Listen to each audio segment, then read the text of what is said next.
those that are coming back again and again and again, you are welcome and thank you. Thank you so much. And if it's your first time tuning in, you know what you have to do, right? After you watch this, you have to give the thumbs up, and stay by subscribing and hit the notification button so that when I upload a new video, you will be among the MVP. I mean, the returnees and to those that started with me know this because when I upload a new video, you will be able to see. All right, so today we're going to be talking about something very interesting.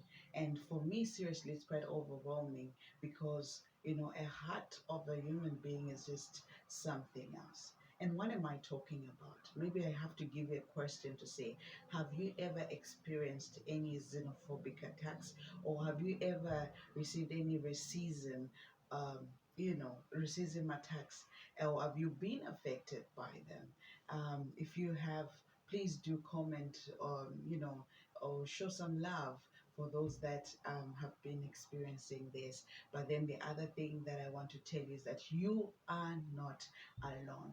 Why am I saying this? I mean, some areas of countries they are experiencing this, be it racism or xenophobic attacks, all right? But when I mean that you're not alone, I'm talking about the Bible. There's a man that I would want us to talk about, and not because he's a great man, but because we need to draw some lesson from him. I mean, I say it in this channel. If you've watched my other video and if it's your first time, well, it is a learning moment each time. All right, so today we're going to be talking about Haman. Haman, if I would explain him to you, is that is a man who was full about himself. He was always thinking about himself. You know, everything had to do, or everything around him had to do with him. And the only person that he thought was just above him was the king. Other than that, anybody else was below him.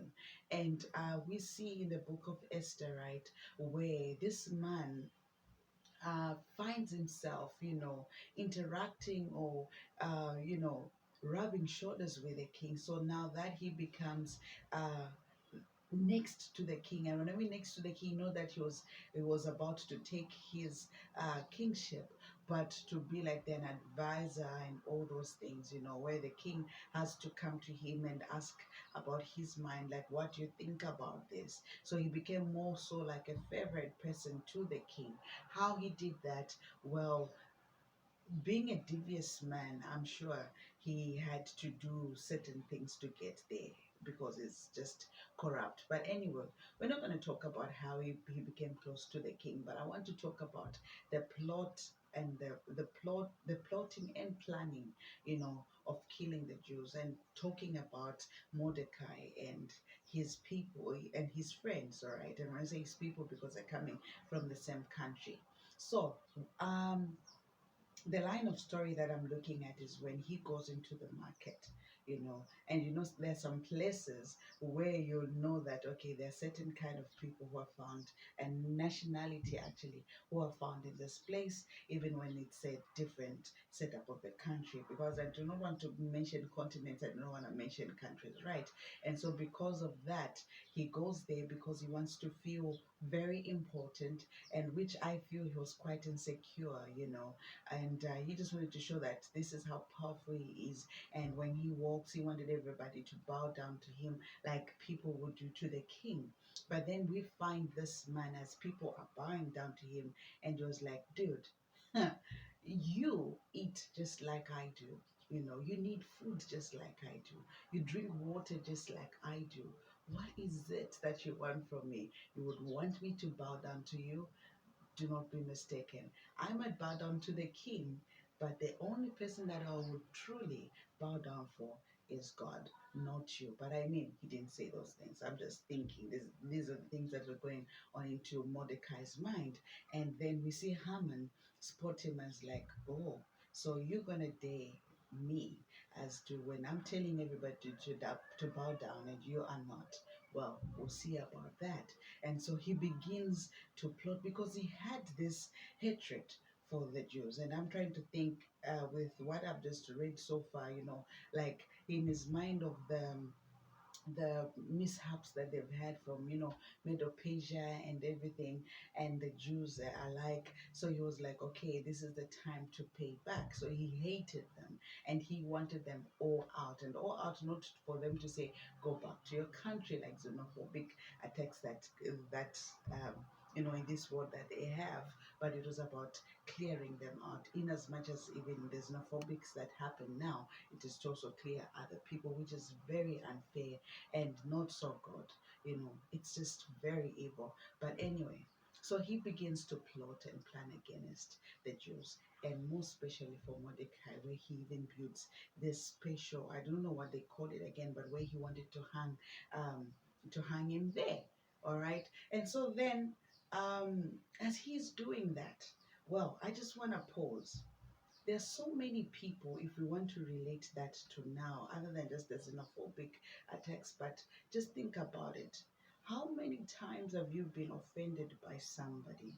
And in this case, if you're talking about a human mind, you'll be saying, I guess these people deserve it, where you can get angry with them and you wish not to talk to them, and you hold on to this resentment that you don't want to see them anymore. How many times have you done that?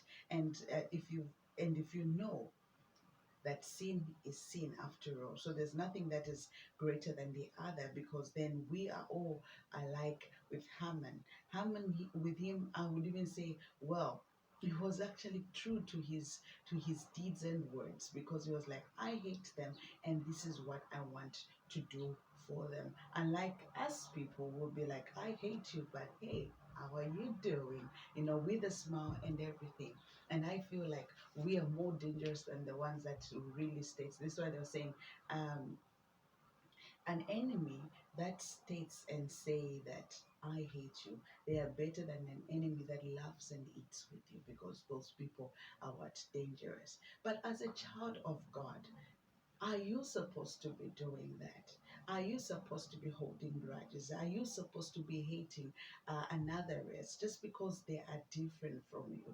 Remember, I'm rather not remember, but I'm reminded of the song that children sing, where they say, Jesus loves little children, and it sings about red and yellow, black and white. They are all precious in His sight, meaning, in as much as we may be different, we are all precious. And now, just to go further, in as much as we are not in the same class as the word has put standards, one is high here and one is right here, and classes, standards, or whatever it could be, in as much as we might not be the same, at the end of the day, we are human and we need to love each other. There is no need for me to look down upon you because there are certain things that you do not have, or there are things that you have that I do not have.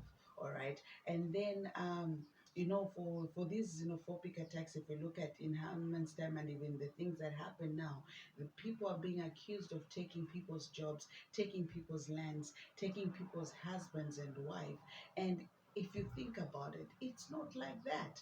I mean, one can only move from their country unless somebody just feels like, you know what, I'm going for a vacation, or well, I would just like to buy land in another country because I'm able to write. But in most cases, you find people move from the place where they were birthed and everything, and they decide to move on to another country, not because it's a luxury, but because they are seeking for refuge. They're seeking for an end meet, right?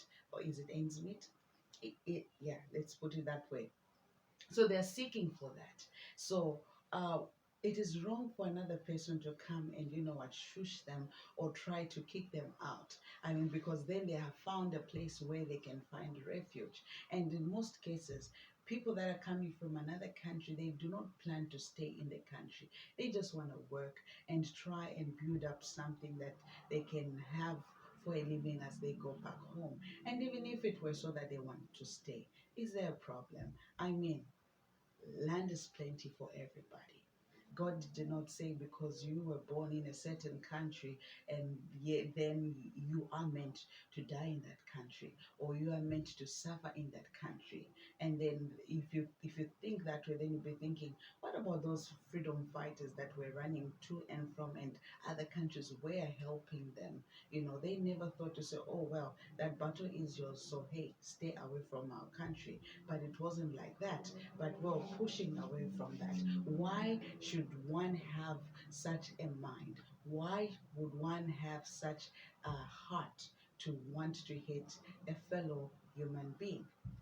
All right. Now, as he's plotting and planting all these evil things upon these people, God is so good. And when I say God is so good, God is so good that even before all this was happening, God had things in plan. I will go as far as to the part where um, uh, Esther's parents die, and then Mordecai takes in Esther, who was called Adasa at that time, right? And he takes Esther in and grooms her into becoming the woman that she was supposed to be, woman of God. And Mordecai didn't even have a clue as to what God was doing. Esther didn't even know that probably she was even missing her parents, which everyone should. And I mean, it's normal to do so when you're orphaned, right? And then we also now see how also God goes in a mile that uh, Queen Vashti was the most beautiful woman on earth, if I will put it this way. And I mean, it's not about beauty, belonging to the beholder, but whereby if she was to be flashed to anybody else, everybody would marvel because of her beauty.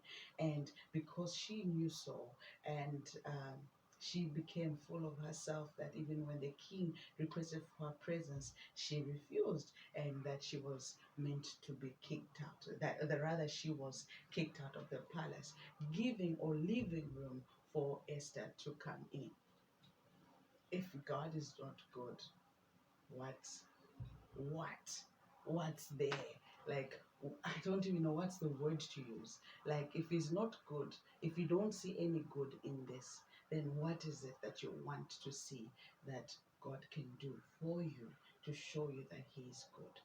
And why I'm sharing this, or why I was also been planning to share this, is for the fact that there's sometimes we find ourselves in a situation or circumstance that we even feel and say, is God watching? Is God seeing this? Sometimes we've been questioned to say, why was I born like this? Or why was I born in this family? Why was I born in this kind of situation where maybe your family are poor, or both of your parents are late, and then you're mistreated or anything, and you may not even understand it, and maybe even to the further years you may not even understand it to the day that you die. But all things work together for good to those who love the Lord.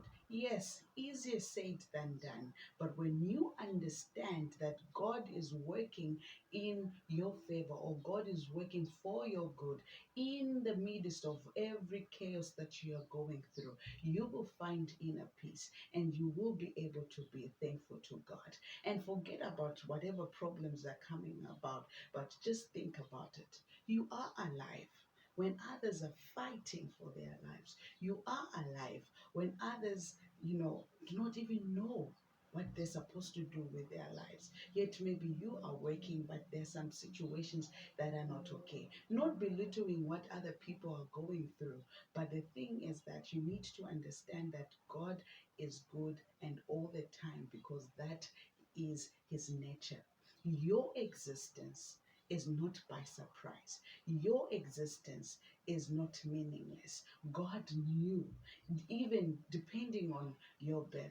Some people, or some people like us, were rejected at the time when we were born, and some people were, left out. Yeah, I'll just leave it like that. They were rejected, or maybe found in the pit latrine and all those things, or they were taken to that orphanage. And some people were born out of, of rape, because maybe their father raped the mother, not because there was any relationship and everything, but then a child was birthed. And you begin to question this, because even sometimes mothers will be like, but why, Lord? And then they show you hatred, and you'll be thinking, why? God has a reason. I may not answer that, but God knows why. Your existence is important. And before you were even born, God knew you. Before you were even born, God laid out the plans of your life. Therefore, you need to give thanks to the Lord no matter what. I said it, yes, it is easier said than done. And it is easier said than done because sometimes we do not understand situations. But all I'm trying to say is, if you are burdened, it is okay to be burdened. Why? It is okay for you to cry. It is okay for you to feel angry. It is okay for you to feel indifferent sometimes, and even in most cases. But how you express your feelings is where the problem is. God says even in the Bible that you can be angry, but do not let your anger continue even when the sun sets. And this is just paraphrasing. And to those who read the Bible, you know what I'm trying to say, because He knows that as human, and because of sin, He knows that how a mind of sin works, and He knows that we do have feelings after all, because He created us. But when you leave everything in the hands of God, when you trust in His word, even when you don't see the way out, you will see God come through for you. So going back to the story as we're finishing, is that God had put plans already, even before Haman was to step into the into the territory of the king. When I put it, if I may put it this way, he has to now rub shoulders with the king. Before he was even going to do that, God had a plan for the Jews. And then we see Esther get into that family, for her to become queen. And then as this tense comes up high, Mordecai now realizes that, oh, could it be that this is what God has been grooming Esther for? And we see that Esther fasts and prays, and she goes before the king and invites him to the banquet, and where they invite Haman, obviously twice. I'm just trying to go as fast forward as I could. I would like you to read the book of Esther for you to understand this word. And to those who are Bible scholars, you can also join me by commenting, in explaining in detail as to how it should be done, right? And so, or how it was done then, all right? And then so we see that Esther then asked the king, why do you want to kill me? And he's like, hey, how can I kill my own queen? And he's like, but there's this sanction that has been put that the Jews are supposed to be killed. He said, but hold up, are you one of them? And even before that, I want you to see the goodness of God. Even before the queen even coming, and you know what it was done, that the queen wasn't supposed to even see face to face with the king when he's in his element. Hey, I do not even know how to put it, right? But then we see that the king let it be, made it slide, and goes along with what Queen Esther had to ask for. And even before that, the king had come or stumbled upon, which is not just by coincidence, but God made it so. And I forgot to mention, as we're mentioning on this part, before all these things, Mordecai helped to save the king. All right. And so now, on this instance, the king now finds, I don't know if it's a document where it was showing that Mordecai, who was a Jew, saved the king. What a way. What a way. All I wanted to, in as much as we started with those xenophobic attacks, all I wanted to put in this whole lesson today was that let us not hold on to hatred. Let us not hate each other. Let us not plan evil against each other. because we are brothers and sisters no matter what. Be it if we're talking about nation against nation, if we're talking about sibling rivalry or colleagues rivalry or whatever it is, let us remember that we are brothers and sisters. And then also on another side of this lesson is that in as much as you may find yourself in certain situation, just know that God is working for your good, and all things work together for good to those who love the Lord. Well, that's about it. I know maybe I may be a little bit lower today, but well, I am so glad that I came through, and I just hope that you'll be blessed with this. Please remember to like, remember to share as to many people as you can, and I mean, if it's the first time, do subscribe and hit the notification button, all right, so that when I upload a new video, you will be among the MVP. And do comment, guys. Please do. Why? Because it helps my content to grow. Till next time, guys. Bye.